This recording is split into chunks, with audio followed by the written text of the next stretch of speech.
studios of KPFK Pacifica Radio in Los Angeles, this is Uprising, and I'm Sonali Kolhatkar. It's Tuesday, April 14th, 2015.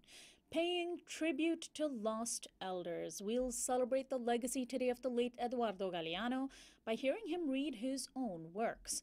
And acclaimed writer and talk show host Tavis Smiley joins me in studio to discuss his new book, My Journey with Maya, about the late, great Maya Angelou. Smiley will also discuss his earlier book, Death of a King, the real story of Dr. Martin Luther King's final year. That's coming up after the news.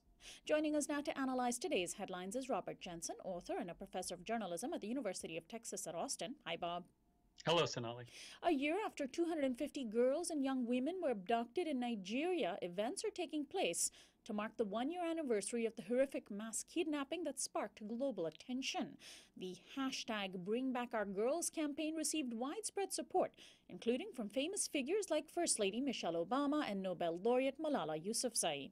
The Nigerian group Boko Haram claimed responsibility for the abductions from the northeastern region of Chibok, and since the first incident, there have been other kidnappings, bringing the total to about 2,000.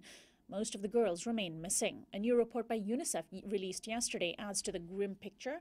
800,000 children are reportedly among the 1.5 million internally displaced refugees inside Nigeria, pushed out of their homes by ongoing violence. Bob, are people making enough connections between Boko Haram's violence and Western corporate culpability?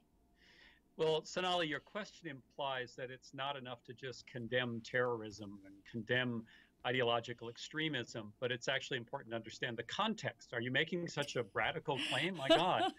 And of course, if you look at Nigeria, it's a place where that corporate culpability is most obvious. Remember, Nigeria just became an independent country in 1960.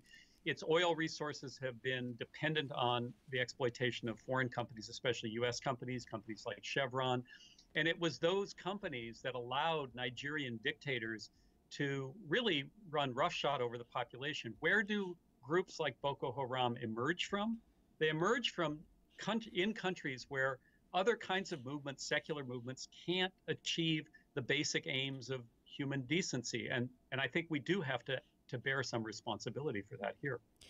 Nearly 8 years after employees of the private security contractor named Blackwater killed 17 unarmed Iraqis, a judge just sentenced 4 men to lengthy prison terms. Nicholas A. Slatton was sentenced to life in prison, and his 3 fellow Blackwater staffers were handed down 30-year sentences.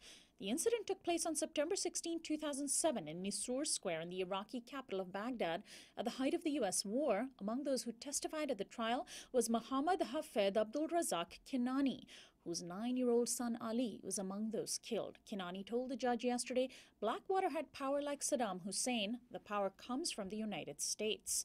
Blackwater, which has since been sold and renamed to Academy, received more than $1 billion in government contracts related to the war. Bob, how unusual is this verdict and sentencing, and is it even a small measure of justice for the injustices of that war? Well, it is unusual, and it is a small victory, and I would emphasize the small. I couldn't help but think of the My Lai massacre when this verdict came down. Remember that during the Vietnam War, the war crimes of the U.S. military were kind of everyday occurrences. And that came to a head with the My Lai massacre. And it was appropriate that the people who committed that massacre were charged. But we have to remember the larger picture. So instead of looking at only these 4 people in Blackwater, we might remember that Eric Prince, the founder of Blackwater, was complicit in this. And then we might remember that it was the U.S. government that hired Blackwater.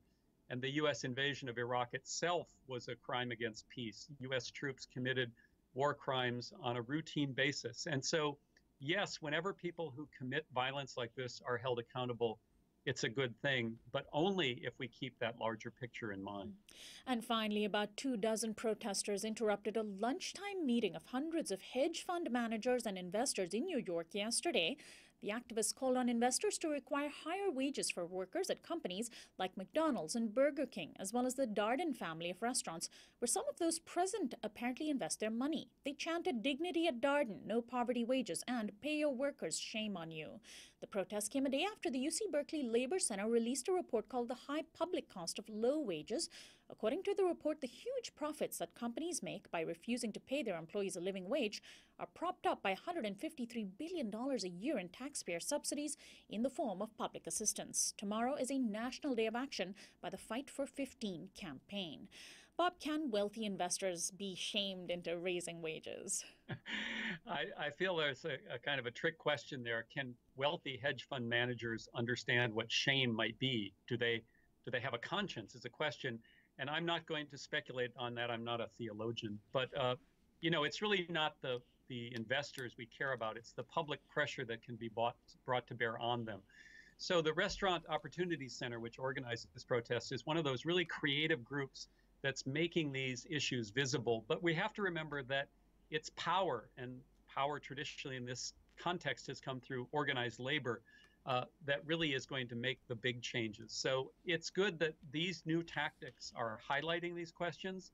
It's good that reports like the Berkeley report point out that the concept of a free market is an illusion, that the government is involved in these questions at all levels, including, in that sense, subsidizing corporations. But in the end, it's a revitalized labor movement, I think, and a labor movement that moves forward, not just looks to the past. That's going to be so crucial. Bob Jensen, always a pleasure to have you on and have your analysis on this program. We'll talk to you again next week.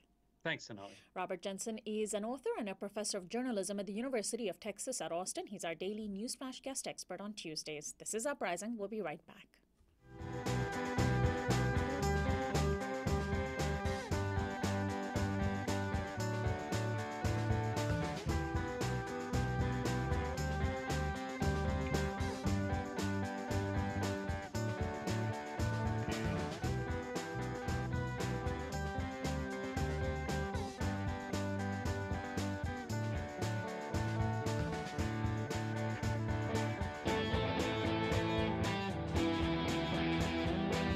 Welcome back to Uprising. I'm Sonali Kohatkar. Did you know that Uprising is now a TV show as well as a radio show? You can watch the show on Free Speech TV, or you can subscribe to our YouTube channel for a very small monthly fee, which helps us sustain the costs of TV production. Find out more at youtube.com/uprising with Sonali. It's been less than a year since one of the greatest American artists, Maya Angelou, died. On May 28, 2014, the incredible singer, songwriter, poet, activist, died at the age of 86. There is little that Maya Angelou did not do in her life. As a child, she lived through grinding poverty, sexual abuse, a difficult family life, prostitution, and several marriages. For a few years, she lost her voice entirely as the result of a deep trauma. And when she found her voice, she never stopped. She was a streetcar conductor, a calypso dancer, a stage and film actress, a singer, a film director, a screenplay writer, a civil rights and anti-apartheid activist, a mother, and of course a poet. And she traveled the world over, learned several languages. She was a professor, a lecturer, a teacher of philosophy, ethics, theology, science, theater, and writing. She won numerous Grammys, was nominated for a Tony and a Pulitzer. Her life was so varied and full that it's no wonder she wrote 7 autobiographies, the first of which catapulted her to fame, called I Know Why the Caged Bird Sings, published in 1969. In 2011, President Obama presented her with the Medal of Freedom. Maya Angelou influenced a huge number of people directly and indirectly.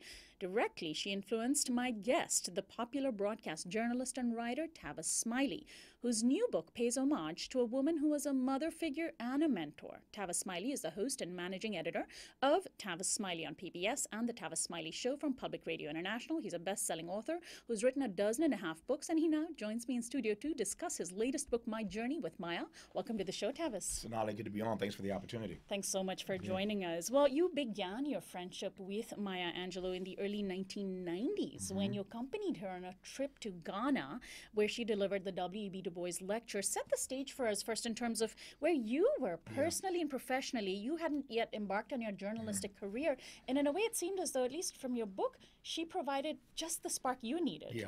I was 21 when I first met her. She's a 21-year-old kid working for the mayor of this city then, Tom Bradley. And the mayor was out of town one day, and as was often the case, when he couldn't make an appearance somewhere, he would send me to represent him. So I love this. So here's my chance now to go present a letter of welcome at this gathering to Maya Angelou. I'd read her poems and memorized some of her works when I was a college student, but now here I am now, just a year removed from college, getting a chance to go meet her face to face. I meet her for less than 5 minutes, Sonali, but in that 5 minutes, there was something so powerful about her presence. I said to myself, at some point later in my life, I have got to find my way back into her space. This is someone I'd like to get to know. I had no idea, fast forward a few years later, that I would have run for the city council here in Los Angeles, lost that city council race. And it seems laughable now that I thought my life was over in my mid-20s. The problem is that when you fail at the one thing, the only thing that you think you were born to do, something takes leave of you. I didn't know what to do, what the next step was. I didn't know what my role in the world was. Didn't know how to find my own voice or make my own way. And in that very moment, to your question, I get this invitation to go to Africa for 2 weeks with Maya Angelou, to carry her bags, essentially. But in that 2 weeks in Ghana, a wonderful friendship blossomed. But most importantly, she let me listen to her and learn from her and laugh with her and eat with her and be loved on by her to help me try to figure out what my role in the world was. And that started a 28-year friendship. Wow. Well, let's hear Maya Angelou in her own words before we continue with this story. 40 years ago in 1975, Pacifica Radio's Lynn Harris interviewed her. And here's an excerpt from that interview. Allows another being to another human being, her or him, to see her his most at base. That's it. Yeah. Such generosity, gestures, that. All right, we're going to try to get that for you very shortly. We're having some technical difficulties with that. But when we do get that lined up, how important was it and for you to ask Maya Angelou questions about about her past, about her whole life? You were burning with all of these questions. First of all, it means something when you're a 20-something-year-old African-American male and someone of her stature says to you that you matter, that your life matters, Right. that your opinion matters, that your viewpoint matters. They want to get to know you. They want to ask about your family, about your upbringing. I mean, she was interested in me. I mean, clearly at this time, Sonata, there's a huge gap between her intellect and my intellect, a huge gap between her age and my age, 30-plus years, a huge gap between her worldview and her experience and mine. And clearly, there's the gender gap. Yeah. And she did not allow that to foreclose on a friendship developing and blossoming. And so I am so grateful as I look back on that all those years ago, that she didn't treat me as a bag carrier, so to speak, but she welcomed me into her world. And so she wanted to know my opinions, what I thought about this, what I thought about that. And she often sought out the opinions of young people. Absolutely. And that's why she moved to Winston-Salem, North Carolina to teach at Wake Forest, because she was so turned on by young people. I believe and argue in the book, in the introduction, in fact, as you ran that list in the introduction, your beautiful introduction of this conversation earlier, when you ran that list of all the things that she did, I can't think of another American woman who has been more Renaissance than Maya Angelou. If you ask me who's the most Renaissance man in the country's history, I'd say Paul Robeson. But for women, a lot of great American women. But Maya Angelou did so many things and did so many things well. It's hard to imagine anybody more Renaissance than her. And at the time, I knew she was very special.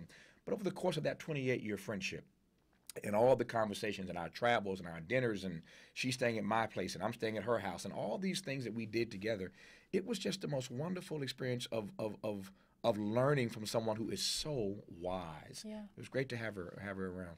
I think we have that clip lined up. We're going to try one more time to get. This is Maya Angelou speaking to Lynn Harris in 1975 in an interview preserved in the Pacifica Radio archives. When I'm asked,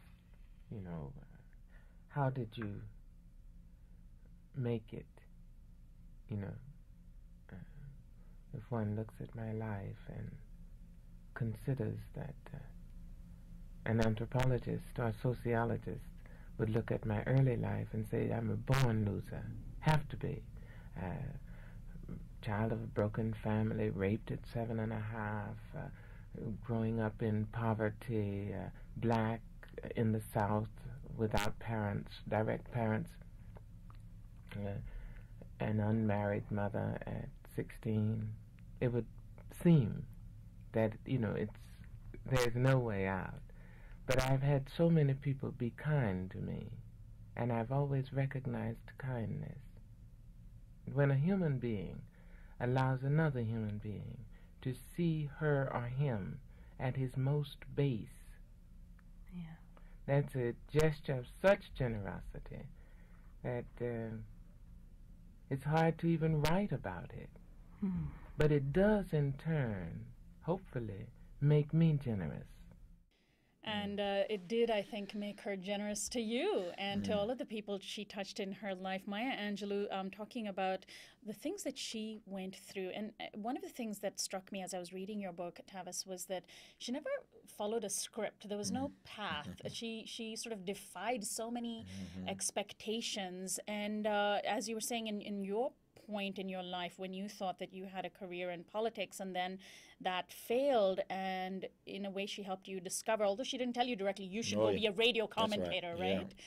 So tell us a little bit about those moments in Ghana. What was it like to be in Ghana with Maya Angelou? How did she influence the way you even saw that country?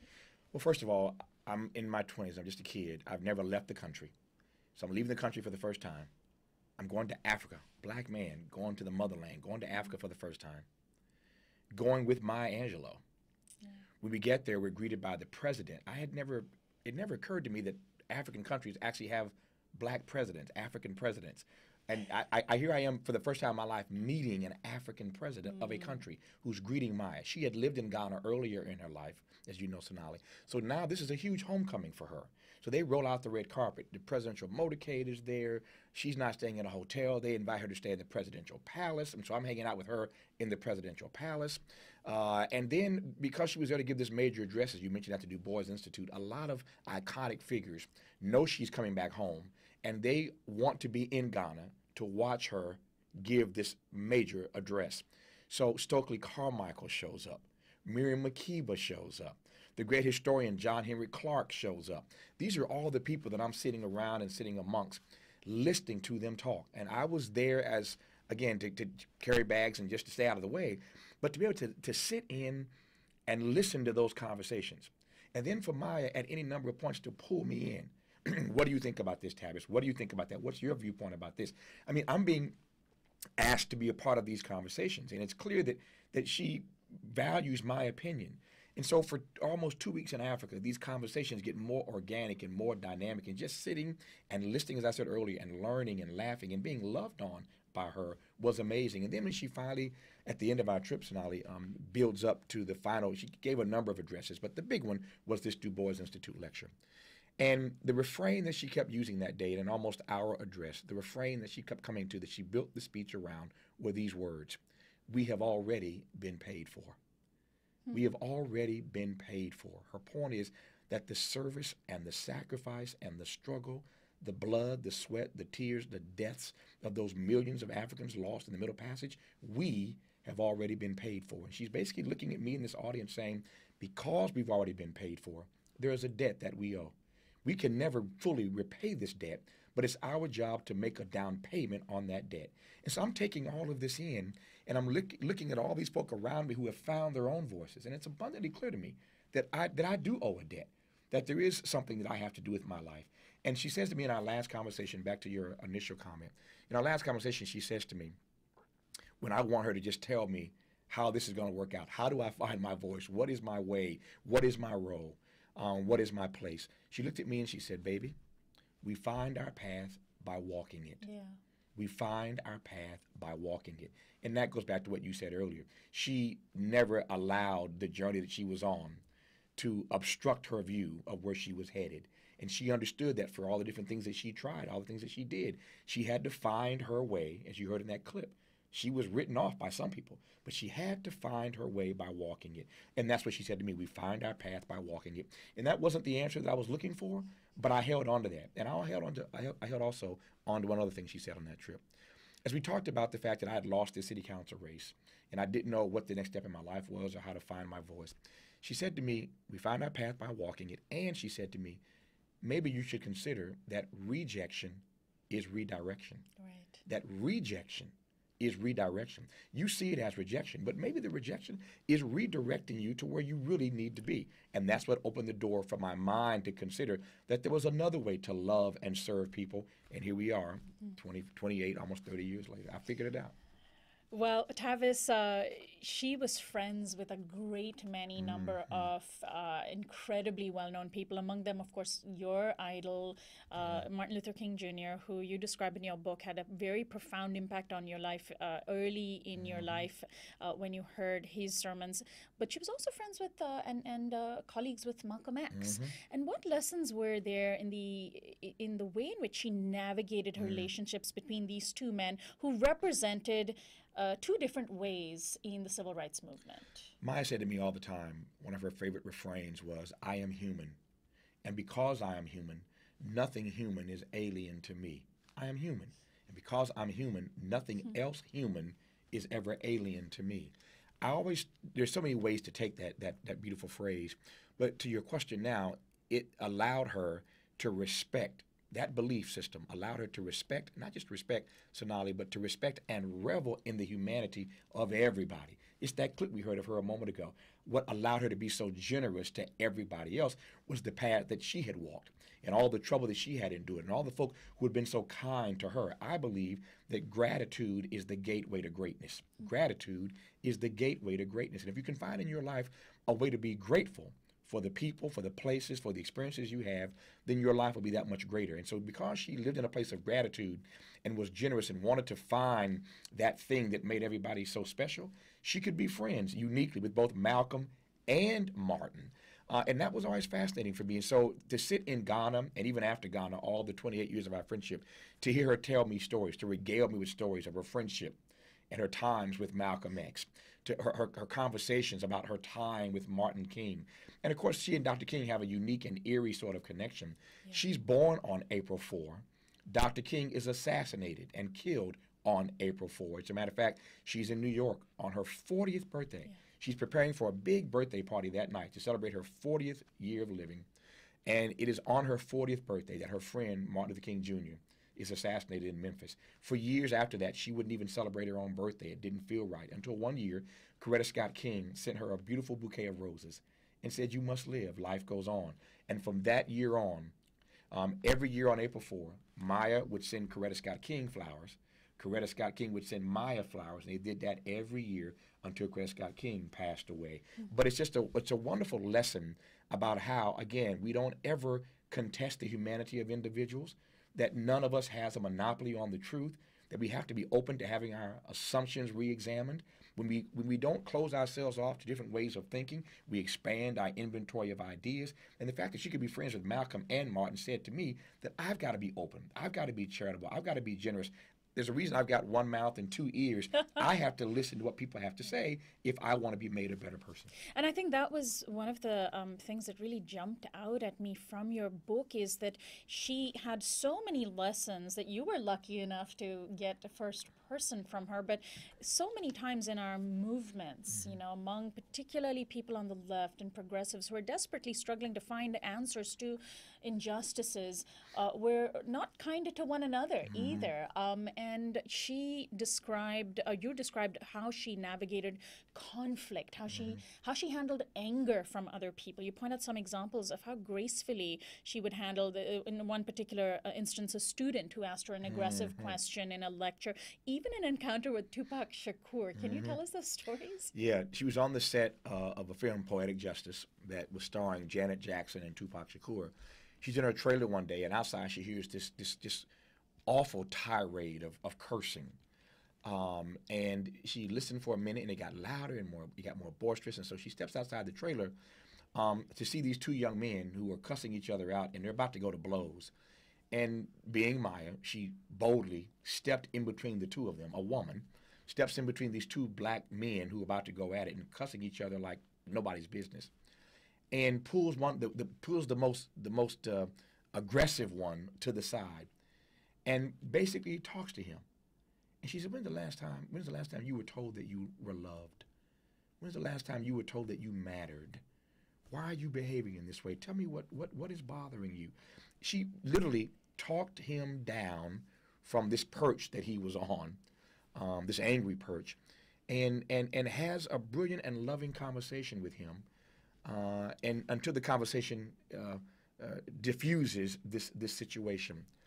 And when all was said and done, she goes back into her trailer, A few minutes later, there's a knock at the door of her trailer. It's Janet Jackson. Janet Jackson says to her, Dr. Angelo, I just watched what you did. Do you know who you were talking to? And she says, no, I saw two young men. I wanted to diffuse the situation. She said, that was Tupac Shakur.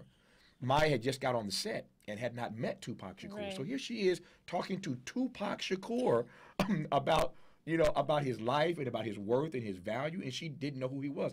And she said, baby, I wouldn't know Tupac from Six Pack. I had no idea who he was.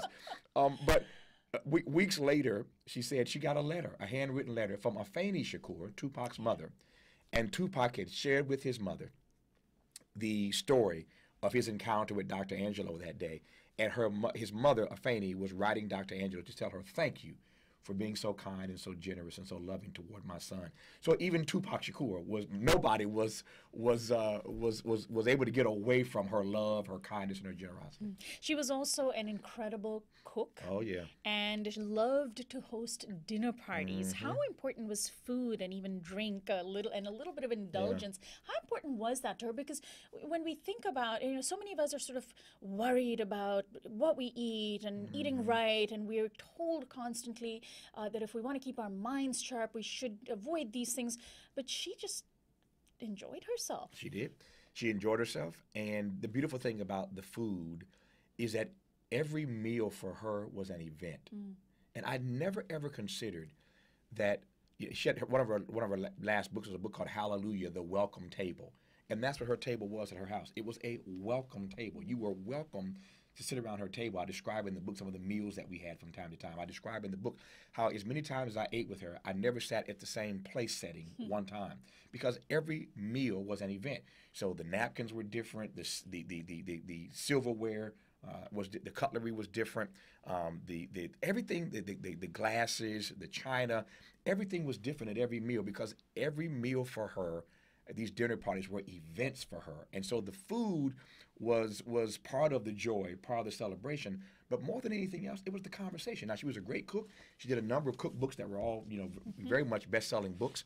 So again, part of her being a Renaissance woman. But I've come to look in my own life, I've tried to emulate her, and I still do, Sonali, of course, try to emulate her in so many ways. And so when I have dinner parties at my house, they become events. And it's about me bringing my friends together around my welcome table and enjoying the food, but more so enjoying the conversation, enjoying the good company. And we never know. Here's the truth of the matter. We never know when our last time is going to be to sit with friends, to sit with family. We live in a crazy world, and things are happening that we don't always understand, and some things out of our control. And you just never know when the last time is going to be that you'll be able to break bread with a family or a friend, family member or a friend. And so I've in my own life, started to take my own dinner parties and my own gatherings with friends. Whenever I go to a city, I've been on book tour for a few weeks now, and whenever I'm in a city on book tour, I have friends, multitude of friends in most major cities. And when I go to those cities, I always make sure that there's one night on my schedule after the book signing that all of my friends meet me at a particular restaurant. And I usually rent out the back room or something so we can have some privacy. And we sit around, sometimes 10, 12, 20 of us. But we sit in the back room. I bring all my friends because I don't have time to go to see each one of them individually. But I invite them all to join me for a dinner or whatever city I'm in, so that I can make sure that we spend time together. Because I never know when I'm going to get back to New York or Atlanta or Chicago. And I want to make sure that every time I'm there, I get a chance to see them, because I never know when the last time might be. Life is short. Yes. Maya Angelou had an incredible sense of humor. The photographs that we see of her, she's smiling, she has a twinkle in her eye. And on the issue of food, staying on that for a second, I just loved the poem that you quoted of her. She recited this poem to you called The Health Food Diner. Yeah. Honestly, this was just such a fantastic poem where she was telling you a story about being at a health food diner in Los Angeles. In Venice, yeah. Where she encountered a vegetarian restaurant. That's right. And she noticed that all the people looked a little pale, and she thought, oh, they must be here like me, coming to get better, but it turned out that they had been eating there for a long time. Yeah. Could you maybe read one of these yeah. verses? I mean, it's just... So, and she wanted to smoke at the restaurant. Exactly. So she's in this vegetarian restaurant, to your point, and she told the waitress, she said, I wouldn't tell people that these folk eat here all the time, looking the way they look. And so she was inspired to write to write this poem, and it's called The Health Food Diner. No sprouted wheat and soya shoots and Brussels in a cake, carrot straw and spinach raw. Today I need a steak. Not thick brown rice and rice pilau or mushrooms creamed on toast, turnips mashed and parsnips hashed. I'm dreaming of a roast. Health food folks around the world are thinned by anxious zeal. They look for help in seafood kelp. I count on breaded veal. No smoking signs, raw mustard green, zucchini by the ton, uncooked kale and bodies frail and sure to make me run. 2 loins of pork and chicken thighs and standing ribs so prime, pork chops brown and fresh ground round. I crave them all the time. Irish stews and boiled corned beef and hot dogs by the scores, or any place that saves a space for smoking carnivores. Just loved that. I loved it too. It's funny. And she recited that to me when she was telling me this story. And so I had to go into the research and find that poem and put it in the book. Yeah. So she had this incredible sense of humor. She didn't take things too seriously, except of course when they deserve seriousness. And of course there's so much to learn from her. She also was able to recite poems. She had so much art at her fingertips. That's right. And of course she was quintessentially an artist. Can you tell us a little bit about the conversations that you had with her around blues and around jazz music, 2 of the most important art forms pioneered by African Americans in the United States? Blues, jazz, gospel. You would never hear Maya in a performance, and I don't even so often use the word performance describing what she did publicly, because it wasn't just a performance. I call it the Maya Angelou experience. To see her was to experience her. But you'd almost never see her on stage without her singing once, twice, 3 times in the middle of a lecture. She would always break into song to make her point. Sometimes blues, oftentimes gospel, sometimes folk, but she would always break into a song as a way of pulling the audience in, as a way of explaining her point, as a way of sharing her gift with them. Of course, in her earlier life, as you mentioned earlier, she had been a singer, a calypso singer, so singing was not foreign to her. And one of the things that she told me, Sonali, in Africa, she said, Tavis, you are going to travel the world. I encourage you to travel the world and to get to know humanity, not just in the United States, but humanity the world over. And she said to me, everywhere you go, and Quincy Jones later, my friend Quincy later told me the same thing. Maya said to me, everywhere you go, there are 3 things I want you to do wherever you travel. Learn a few words in their language, eat their food, and listen to their music. Learn a few words in their language, eat their food, and listen to their music. That, she said, Tavis, is how you become a citizen of the world. And so music was such an important part of her life, not just here domestically, but everywhere she went, she wanted to learn songs in the native tongues of persons around the world. You'd be amazed, I was amazed, blown away consistently over 28 years at the number of songs that she would call, number of songs that she would remember that she would break out singing in the native tongue of the countries where she learned these songs. And so the fact that she was so cosmopolitan, we go back to her being the ultimate Renaissance woman. She was so cosmopolitan in her views, in her worldview, in her cultural aesthetic.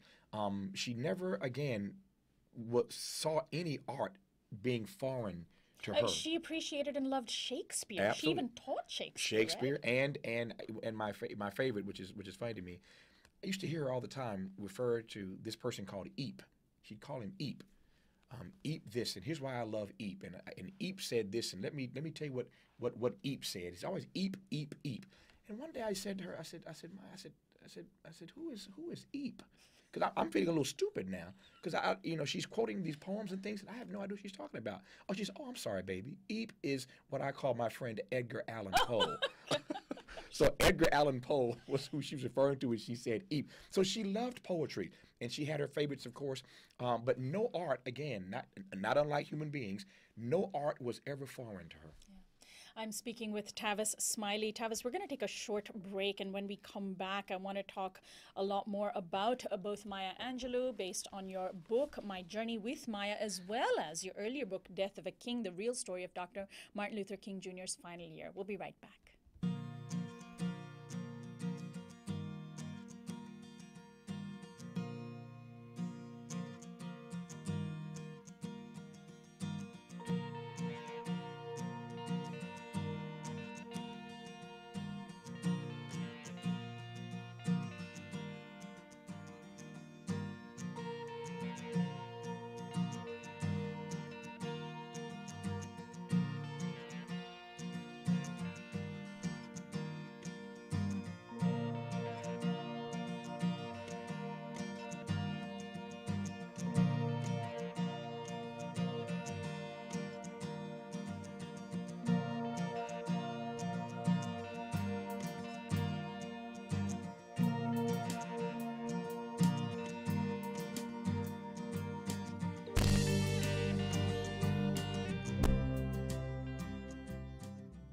Welcome back to Uprising. I'm Sonali Kolhatkar. We continue now our conversation with my guest, Tavis Smiley, whose latest book is My Journey with Maya. He had a 28-year friendship with the late Maya Angelou, who passed away last May.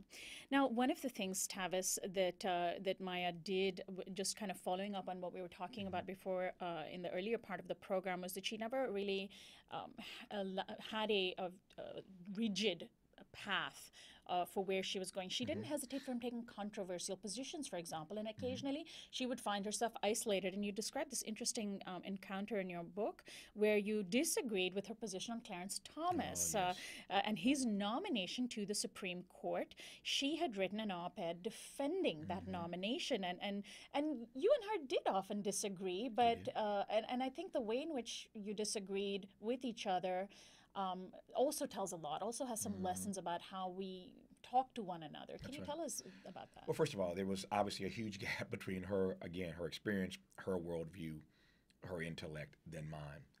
And yet she never allowed that to, again, foreclose on a friendship, always inviting me to interrogate her, to question her, to intellectually tussle with her. She welcomed that, because she believed, as I do, that we are made better when we are challenged to re-examine the assumptions that we hold. It's in these... And she never got defensive, as far as I could tell from your book. Never got defensive. And in these moments of intellectual contestation, we have our inventory of ideas expanded. Yeah. And so she was always open to that, because she was such a person who was always interested in learning and in living. And so she welcomed my interrogating her, and so I took her up on that when it came to this op-ed that she had written in the New York Times defending Clarence Thomas. You can go online and read it. It's there, and perhaps the most controversial thing she ever did. But one thing, I think the essential argument she was trying to make in the op-ed was that even if we don't agree with another human being, and she was saying to black folk, even if we don't agree with him in his positions heretofore, we have to give him a chance, give him an opportunity. We don't ever throw human beings away. I think, respectfully, she made a mistake. It was a bad decision. We talked about this. And I think as her life went on and Clarence Thomas's tenure on the Supreme Court continued, I know she came to realize that it had not worked out the way she thought. I don't know if she thought at some point his blackness was going to kick in, or the fact he was born poor in Pinpoint, Georgia, might somehow, bring some clarity and good sense to him. I don't know what she thought was going to happen, but it didn't quite work out that way. And so I think she obviously recognized that. But in our conversation, she never backed off the fact that she thought that she was giving him an opportunity for the right reasons, which again was respecting and trying to revel in his humanity and believing that if given enough time, he would essentially, come around. That's how I would paraphrase what her op-ed was. We disagreed about that. And there were a number of things, to your point, Sonali, we disagreed about. But the beautiful thing about the book, as you'll see, as you know, you've read it, is that no matter how much tension there was in a conversation, every conversation always ended on a love note. Yeah. It was like John Coltrane, Love Supreme. Everything ended on a love note. And again, for me to be Tavis Smiley and, to have Maya Angelou allow me to interrogate her, invite me to disagree with her, and never be defensive about that, never take anything personally, and always end every conversation on a love note. Again, all of her behavior was suggesting lessons to me about how I wanted to live my life and how I want to treat other people. And I really felt that from reading the book as well. There's so many ways in which we can choose to behave, and those make big differences in how we create community. If I can jump in right there, there's something she said to me all the time that I it's a lesson that I want to share with the audience, because it's something that I learn perennially. There are some lessons in this book that will make sense to you and you'll get it immediately. Other lessons that you're going to be, again, learning if you hold on to it for the rest of your life. And one of those perennial lessons is simply this. Maya suggested to me one day that there's nothing that we ever have to say or do to another human being that we cannot find a way to say or do in love. Now, that's a tall order. Wow. Think of all the things we have to do. Sometimes we get divorced. Sometimes we discipline our children. Sometimes we have to fire employees. There's nothing that we ever have to do, says Maya, that we can't find a way to say or do in love. Now, that's something, again, that I learn perennially. But if that becomes the goal in your life, to do and say everything in love, then it does make you reconsider how you make decisions and how you treat fellow citizens. Now, so many people that she was contemporaries with, who were her contemporaries, whether early on or later on in her life, she saw them be cut down in the prime of their lives. You mentioned Dr. King, of course, who was assassinated on her 40th birthday, and of course then Malcolm X. Before that, even international figures like Patrice Lumumba. Each of them was a blow to her, as would one can only imagine. How did she deal with death? How did she? What were the lessons that we can learn from her about how we can handle death? That death doesn't have the last word. One, how we live our lives every day is what we control. We don't control death. It comes to each of us. And so that's a fight that Maya wasn't willing to have. She says in her own words, I surrendered that fight a long time ago, because what is going to happen will happen when it's supposed to happen. What I control is how I live my life every single day. And what I'm not going to allow to happen is for misery to have the last word. Misery is not going to have the last word. And so it's really about how we choose to live every day. She reminded me consistently that choices have futures. Every choice has a future. And so we choose how we live our lives. And this is something I've come to consider. This is not a lesson that Maya taught me, but in hanging out with her, I've come to accept this as my own philosophy about death, which is that our work becomes our afterlife. Our work becomes our afterlife. Right. So if we do high quality work, we never really die, because our ideas, our art, our contributions go. We're still talking about Beethoven all these years later. We're still talking about Shakespeare all these years later. And years from now, we'll still be talking about Maya Angelou. Can I have the book just for a second? Yes. I want to just read, if I can. Yes. I chose this piece personally to go on the back of the book. When you publish a book with a major company, people have ideas about how things ought to be laid out, and typically on the back. You must have glimpsed at my questions, because I literally have a note here asking you to read that out on the show. I did not glimpse at it. My eyes aren't quite that good. But your question about death brings me, you see why, brings me to this passage. And so we had a conversation at the book company about whether or not we were going to put blurbs on the back of the book from people embracing and touting the book. I said, no, I don't really need that. Maya's life speaks for itself. We don't need blurbs on this book. What I'd rather do is to put this passage from the book on the back of the book. And here's what it says. I don't know how I knew this, Tavis, but in the deepest part of my soul, I understood that the adventure itself required courage. And because I didn't want to miss out on the fun, I didn't want to deny myself the sheer joy of going through this human form with all its heartaches and joys. I simply did what was required. I mustered up the courage to forge ahead. Because of that, I have lived the life that I wanted to live. And so can you, Tavis. So can everyone. What she's saying, obviously, is if we muster up the courage to make the tough choices, each of us can live the life that we want to live. She told me, you can do that, Tavis, and so can everyone else. I'm wondering, Tavis, she passed away just before the spark of the Ferguson protests were lit last summer, and we seem to today be at a moment of heightened awareness of the problems of racism in the United States. And since you knew her so well, I'm wondering if you would consider speculating how she might have seen this moment that we are in today, the Black Lives Matter movement, for example. Well, speculate is a good word, but it's really not necessary, because when you talk to people talk about people like Maya Angelou or Martin King, they lived through these occurrences in their own lives. Yeah. She lived through the Watts riots. Yeah. She saw the Newark uprisings. She saw the Detroit riots. Of course, we all lived through the Los Angeles riots. So this is not something we have to speculate about. She saw this and lived through it.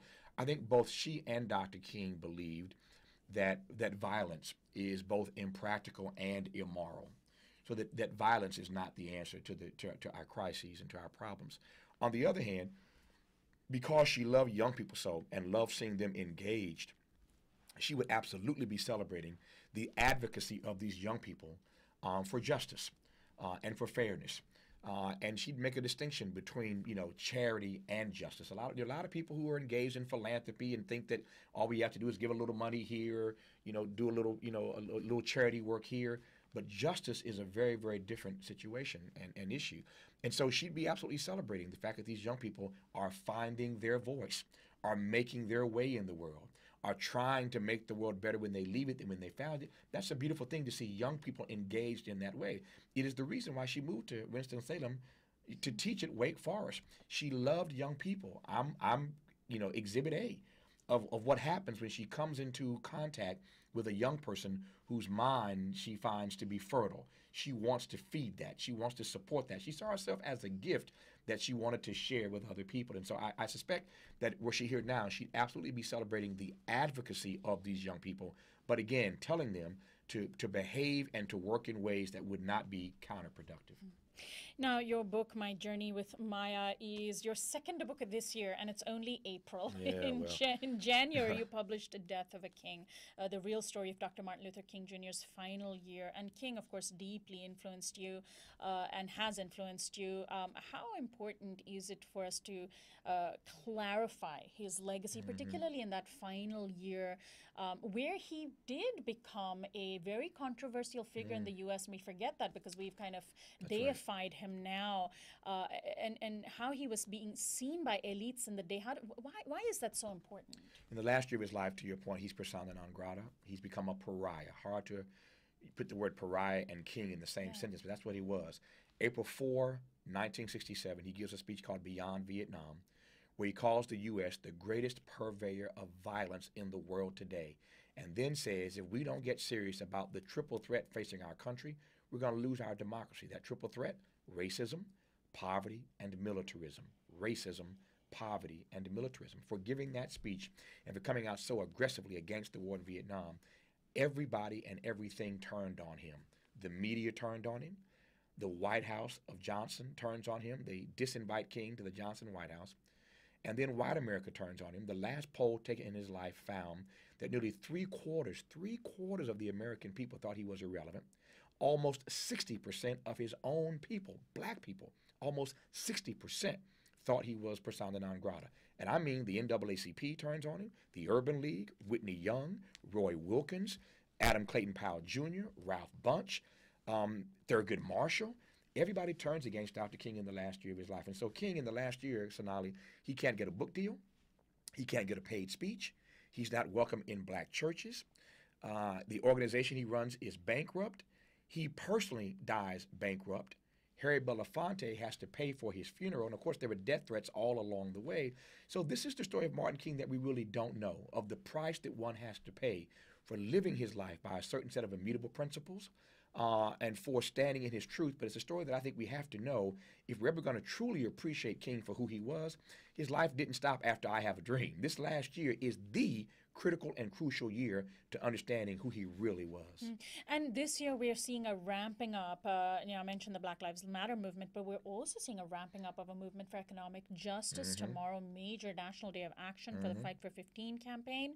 And these movements are being led by poor people of color, demanding higher wages, demanding unions. Do you see this as a continuation of Dr. King's work? Absolutely. When he was assassinated, as you know, his primary mission and focus was his Poor People's Campaign. Yeah. And they cut him down in part because he was coming to Washington to set up a tent city on the National Mall. In other words, Dr. King was going to be the original Occupy movement, but he wasn't going to New York in Zuccotti Park. He was going to the National Mall to set up a tent city, and he and thousands of others were going to camp out and live on that National Mall, Sonali, until they did something about poverty. So this is a continuation of his work, and we need to be clear, it's not just about poverty and income inequality. What we're really talking about here is economic immobility.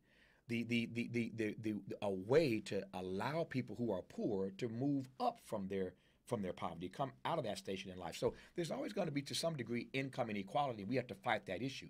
But it's really economic immobility that's keeping poor people down. And so I celebrate all of those persons who are engaged tomorrow and the days ahead on this issue of poverty. I think very simply that poverty is now threatening our very democracy. I think that poverty is a matter of national security, and that we're simply going to lose our democracy and become a plutocracy, an oligarchy, but we will not be a democracy if we don't get a handle on this income inequality and this economic immobility that threatens to crush this very experiment called America. And of course, our audience can check out your views on this topic in the book that you did earlier, The Rich and the Rest of With Cornel West. With Cornel West. Absolutely. And he has, in many ways, been sort of pushed out of the public sphere. And I'm wondering, what your thoughts are on that. I mean, he is also a man of great integrity. He is. We've been on this journey together for a number of years, and so we both have had our share of pushback and difficulty, and it has ebbed and flowed between. Sometimes he gets the worst end of it, and sometimes I get the worst of it. So we've been at this together. So we've had so many conversations about this. But ultimately, we both believe in what King said many years ago. If I can quote him, cowardice ask, is it safe? Expediency ask, is it politic? Vanity ask, is it popular? But conscience ask, is it right? And every now and then we must take positions, Sonali, that are neither safe, politic, comfortable, or convenient, but we do it, says King, because our conscience tells us that it's right. And so what Dr. West has attempted to do for the balance of his life is to follow his conscience. And when you love people, you hate seeing them treated indifferently. When you love people, you hate seeing them suffer. When you love people, you hate seeing them treated as afterthoughts or political calculations. And so Dr. West is a true lover of people. He says all the time, I'm not a leader of people, but I am a lover of people. And so he loves people, and when you love people, you hate seeing them suffer. And so he tries to speak the truth about the issues that he thinks can draw attention to the suffering of everyday people. And I think he understands that if he doesn't give voice to those sufferings, then that suffering gets rendered invisible. He's got to give voice to it. Somebody has to, or the suffering gets rendered invisible. And the worst thing you can do for people who are suffering and who are in poverty is to render them invisible. And so I think that that sort of mission and mantra for his work comes from his high regard for Dr. King. We both agree that King is the greatest American we've ever produced. It comes from growing up in a black church. It comes from having two loving parents, Cliff and Irene West, who raised him to love and serve other people.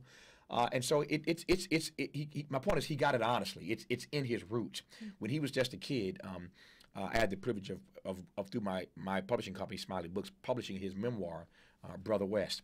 And he tells the story in his memoir, Brother West, of what it was like when he was a kid and why he kept getting kicked out of schools. When he was just a child, true story, he would go to school. Cornel West had never been a big guy. He's a small guy. But he would go to school and sometimes get into fights and take the lunches and the lunch money from kids who had it and split it and share it with kids in school who didn't have it. He was a Robin Hood. He was like a little Robin, as a kid, a little black Robin Hood running around Sacramento, California. Wow. And his mother had to tell him, Cornel, I'm raising you to care about poor people, but you can't just beat somebody up and take their lunch money and take their lunch. And he would take somebody's lunch and cut the sandwich in half and give it to the poor kids in school. When he got to college at Harvard, he was I would be proud if my kid did that. When he got to college at Harvard, he was part of the Black Panther program, the breakfast program, feeding kids. I mean, this is what he's been like ever since he's a child, and so he's been consistent all the way through. Well, finally, Tavis, I would like to end on a sort of personal question to you from one broadcast journalist of color to another. Voices of people of color are deeply underrepresented in the media, and Cornel West, unfortunately, no longer has the platform that you and him shared. Even in the so-called liberal media, it's very rare to hear the voice of people of color. Maybe Pacifica might be a bit of an exception, and that's changing a little bit now. You're an exception. I mean, the heights that you've reached in your career, not that many people of color have been able to get there. What can you tell a young person, since mentoring is so important, as we've been talking about with Maya Angelou, a young person? I see my intern in Master Control, a young journalist who is hoping to break into this field. What advice can you give them? That we are more necessary now than ever before. And we are necessary not because we're better than anybody else, but because, and this is why I love and respect so much your work and your witness, and you're having this intern here to learn from you. They are blessed to watch you work every day as I am today, because there are some questions that don't get asked if we don't ask them. There's some issues that don't get raised if we don't raise them. There are some people who never get profiled if we don't profile them. And so there is a role for people of color, there is a role for women in the media, because if we don't, it's the sameness all day long. One of my friends says of the cable networks, they pretty much are all the same, all day, all night, all white. That's basically what you get. And so if you don't have some of us who are trying again to challenge folk to re-examine the assumptions they hold, helping folk to expand their inventory of ideas, using these platforms to introduce Americans to each other and get them to see the world through a different sort of prism. If we aren't here to do this, there aren't many of us, but if we aren't here to do this, then it just doesn't get done. I can't tell you, since you asked me a personal question, I can't tell you the number of days and the number of years I have thought about, no longer doing the public radio program, no longer doing the public television program. I can relate. I know you can, because it's a struggle. Yeah. It's a struggle every day to raise money. It's a struggle every day to stay on the air. It's a struggle to find good people. There's nothing about this journey that's ever easy. And I can tell you with great regard for your wonderful compliment, I can tell you when you get to the level I'm at, whatever level that is, it still doesn't get any easier as compared to my colleagues. But I find joy, as do you, in loving and serving other people. It's a joyful journey. It's a joyful experience. It's a labor of love. And so that's why we do it, because there are people who need to hear another point of view. And so it's not about us, it's about them. And as long as I have breath in my body and the energy to do it, I will try to raise these questions that I think need to be a part of the debate in our public square. Well, I want to thank you so much, Thank you, Tavis Smiley, for joining us today and spending this time with us. I certainly feel like I learned so much through you from Maya. Yeah. And I'm sure that was the thank you. intent of your book. That is the intent, and thank you for saying so. Thank you. And thank you for your work. Oh, appreciate it. And your that. witness. I appreciate it. This is Uprising, and I've been speaking with best-selling author Tavis Smiley, whose book, My Journey with Maya, we've been discussing, as well as a little bit his earlier book, Death of a King. And this is Uprising. Bipasha Shom is our senior producer. Christian Beck is our production coordinator. Alexander Hobbs is our technical director. Federico Garcia is our audio engineer. Annie Mendoza is our social media coordinator. And you can subscribe to our YouTube channel at youtube.com/Uprising with Sonali. Our website is uprisingwithsonali.com. Our theme music is by Quetzal. I'm Sonali Kolhatkar, host and executive producer of Uprising. I'll see you tomorrow.